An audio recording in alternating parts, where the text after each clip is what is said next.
Say guys, this is Scott Horne, and often I get asked by investors, what are the top mistakes that investors make when they get into real estate investing? And I've come up with my top 10 list, so let's kind of just take a moment and walk through those. So my first tip is, it is the lack of good information. If you're going to be an investor, you have to have access to good information. You need good comparables to know what accurate value is of your property, and you have to know how to read those correctly as well. For instance, in some markets you can go back as many as 6 months to pull your comps.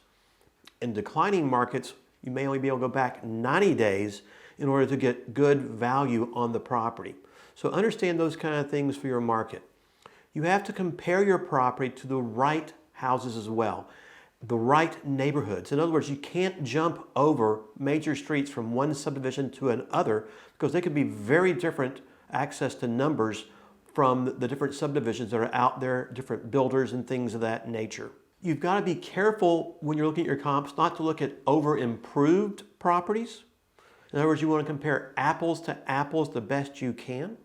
You want to be certain that you're not working with overbuilt properties. In other words, appraisers like to utilize comparables within 200 square feet, either larger or smaller than your property. You can't compare a property that is 2,000 square feet to a property that is 3,000 square feet.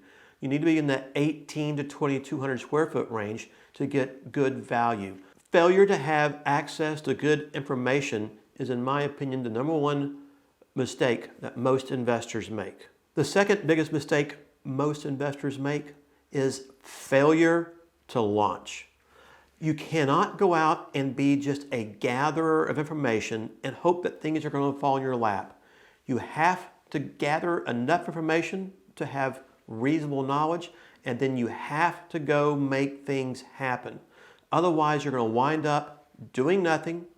You have an adversity to going out and doing the transactions. You're risk averse, and you'll never do a deal.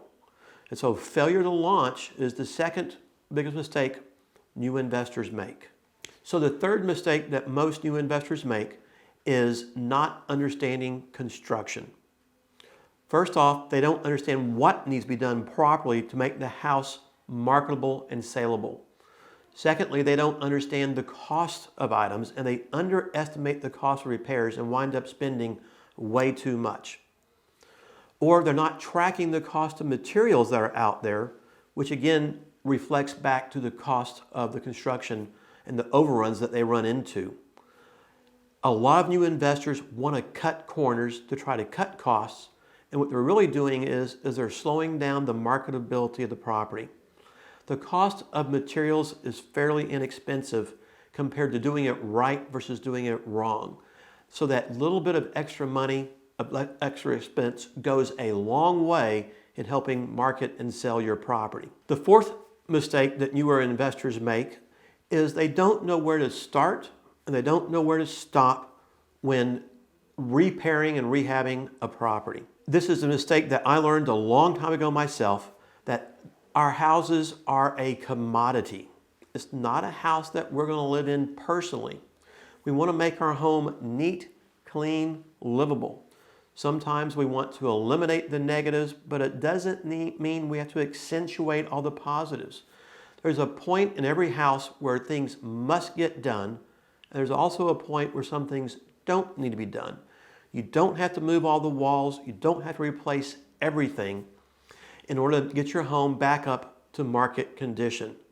This is also a learning situation that as you go through the remodeling process, you simply get better at knowing where to start and knowing where to stop. The fifth mistake I see newer investors get involved with is not having defined exit strategies.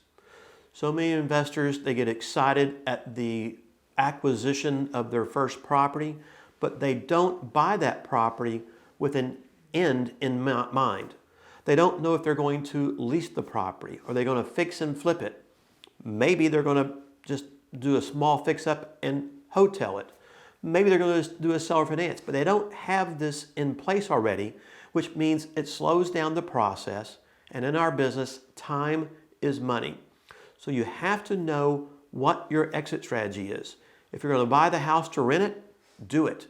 If you're going to buy it for a fix and flip, make sure you get the repairs done right. Make sure your financing is right. Sell the property. Have your marketing ideas in mind before you buy the property and close it. But get those items in place and it will help you save money in your transaction. The sixth biggest mistake I see newer investors make is not understanding the real estate process. In other words, once you go to contract with the property, is there a realtor involved? Can you negotiate realtor fees? Certainly you can. What is the title process, the cost and expenses? What is the mortgage or bank financing cost, expenses, and that process? What do you need in order to get financing on your property? All of these issues add up. What are my sale costs and expenses? Do I need to hire a realtor, use a discount broker or some other listing service? What are my sale costs that I'm going to incur? You've got to understand the process.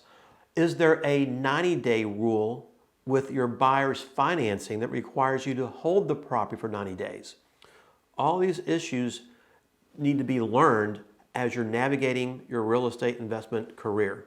The seventh mistake I see most investors make is not having cash reserves. I can tell you from experience in the real estate investment industry, if you ever buy properties, you are going to need cash reserves. You need cash reserves for cost overruns for construction, interest carry, unexpected items that will 100% be incurred on your project or projects over time. Hopefully, over the course of a span of time, you come in under budget on some houses, over budget on others, and you break even in the long run. But you have to have access to cash reserves because sometimes houses don't sell as you expect and anticipate it, and you've got to have the ability to carry the debt load until such time as you cash it out or refi it or get it income producing in whatever mechanism it is that you're planning on doing. So the eighth biggest mistake I see newer investors make is biting off more than they can chew. They get involved in a massive remodel project that they simply don't have the experience to handle and or to navigate their contractor appropriately. So don't get in over your head too quick. Another part of that is they try to overexpand too quick. They get too many deals going on at one time and they can't even handle the first transaction appropriately, and they have other transactions that are just out there blowing in the wind and costing money. The ninth mistake I see newer investors make is not having a plan. Their philosophy is just to buy the house and figure it out on the fly. They never plan for what I call the what if principle, because what if will happen in your deal. Either your cost of funds is more than you expected, your cost of repairs are more than expected, your hold time on the property is more than expected, the amount of income you generate from a rental or from a seller finance agreement is less than you expect. You have to judge and plan for these items and understand and watch your market appropriately, because prices rise and fall. Days on the market rise and fall, and all sorts of items of this nature fit into that what if principle. So the final and 10th biggest mistake that I see newer investors make is what I call getting trapped in the investor paradox. They have bought a property, things have happened along the way, they're now into this transaction for more interest carry, more taxes than what they anticipated. Maybe they have cost overruns, and they feel if they can't get X amount of money for the property, they can't sell it. Well, the problem with that is maybe they won't be able to sell it. Those prices climb and they wind up losing the property. There's a point in time in every transaction when you need an escape plan, and it's better to get out of the transaction, lose a little bit of money, so you can live to invest another day. Don't let your property get foreclosed on. So if you like this video, take a moment and like us, please. And if you have suggestions for other videos you'd like to see, take a moment and comment below, and we'll do our best to produce it for you. So for those of you who stuck around through the whole thing here, the 11th biggest mistake I see most investors make is not taking the time to research theownerfinancenetwork.com and the myriad of free videos and other programs that we have there that will help you be successful in your real estate investment career.